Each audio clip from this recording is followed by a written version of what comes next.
Welcome to New Stripe City, a YouTube channel for diehard Bengals fans. I'm your host, Ace Boogie. I'm sorry I've been away for so long. You guys, as you can hear from my voice, I've been under the weather for about 5 days now. But I still wanted to follow up with you guys on what's going on with the Bengals.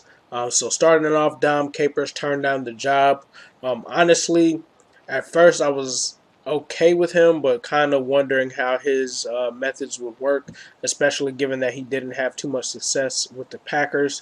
But apparently, it looks like Tom Pelissero reported that there are more requests being given. Ex-Falcons defensive coordinator Marklin Manuel, Texas A&M defensive coordinator Mike Elko, Florida defensive coordinator Todd Grantham, DB coach Aaron Glenn. I'm not sure if that's the former NFL player or not, and DB coach Aubrey Pleasant.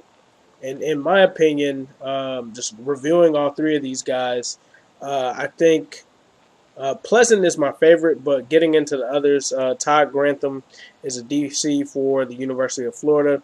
He had his own gig and an offer from the Raiders a few years ago, so he is pretty good. Marquand Manuel, I don't really want. He was fired after 2 years with the Falcons. Outside of him, there's Mike Elko, who Jesse Bates is vying for. He kind of posted on his social media that he wants him. He obviously has that connection with the recent new Bengals offensive line coach Jim Turner, and he also coached at Notre Dame, Wake Forest, Bowling Green, and Hofstra. So probably met WJ or JB3 at his time during Wake Forest. But the guy that I want is the guy that Drake Kirkpatrick and Vontaze Burfict both want, and that's Aubrey Pleasant. And I really like Pleasant just because he comes from that Wade Phillips coaching tree. Has that 34 scheme, which I would think would be extremely interesting for the Bengals. It says that he played an integral role implementing the Wade Phillips scheme.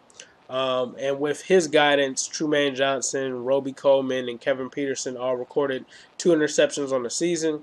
As a unit, they forced 28 takeaways, including 18 interceptions, tied for the 6th highest interception total in 2017. And they also scored 126 points off of takeaways, which was second most points off takeaways a couple seasons ago.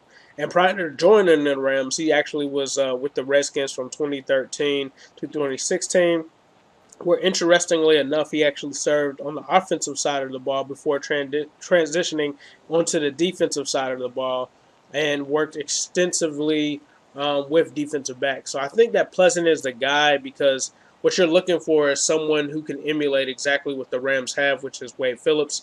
And another thing that makes him stick out to me is I went on a lot of the message threads for the Rams about this news, and they were extremely disappointed. Their fan base was upset that we were poaching this guy potentially from their tree.